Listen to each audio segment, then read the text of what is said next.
There is a good chance that even if voters approve a plan to restore gray wolves to Colorado, you'll never encounter one. Not because they won't be there, but because you won't. A recent study shows that while the Western Slope covers 38% of our state's landmass, it only amounts for a tenth of the population. Which means that come voting time, a lot of us with little stake in the matter will be getting a say on how others live. Tonight, Denver 7's Megan Lopez is going 360 on the gray wolf, its place in Colorado history, and whether it's worth bringing back.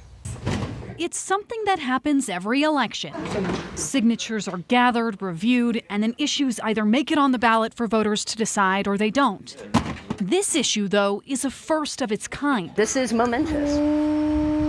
Never before have Colorado voters been asked to decide the future of a species in the state. The ballot question: should wolves be reintroduced in Colorado's wild? A decision that's always been up to the U.S. Fish and Wildlife Service. Until now. Supporters say humans hunted these animals to near extinction, and it's up to humans to fix that. Opponents say there are long-term consequences the other side isn't thinking about, while wolf experts say these animals are misunderstood. First, some context. Wolves roamed the wild in North America, but by the 1900s they were nearly hunted out of existence. In the 1940s, Colorado said goodbye to its last wild wolf. And in 1983, wolves were added to the federal endangered species list, protected by the government, forbidden from being hunted. They're still on that list today. The ballot initiative wants them to be reintroduced to the state by 2023. This is unprecedented. For the group supporting wolf reintroduction, this is a big moment. Right now, every wolf that we bring down here to reintroduce and their pups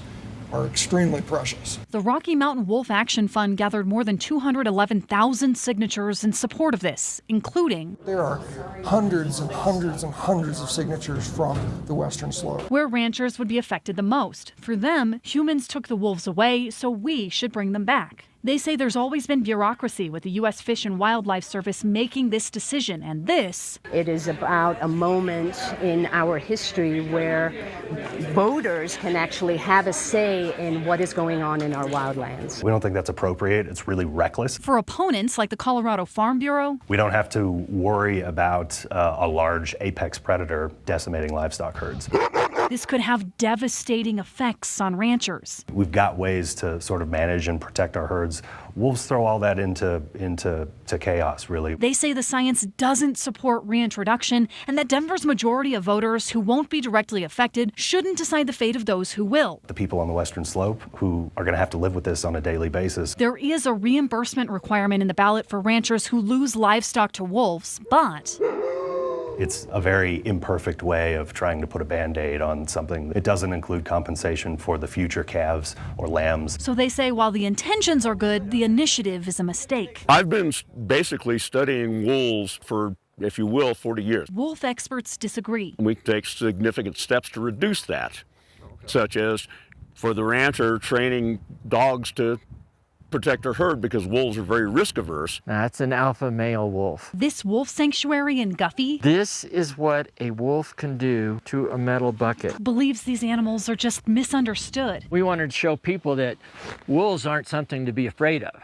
They're to be respected. And they believe these animals will help bring balance to the ecosystem here. It's not a panacea. It doesn't solve all kinds of problems that have been a long time in making. CSU researcher Tom Hobbs has been studying the reintroduction of wolves in Yellowstone for years. Wolves were eliminated a century ago. And elk populations thrived. They ate the willow trees so beavers couldn't build dams, changing the ecosystem there. But his research shows The harm that was done by the removal of wolves has not been reversed by their restoration. still he supports their reintroduction in Colorado. For now, the only wolves in Colorado are confined to sanctuaries like this. Whether they will once again run wild could come down to the ballot box. Megan Lopez, Denver 7.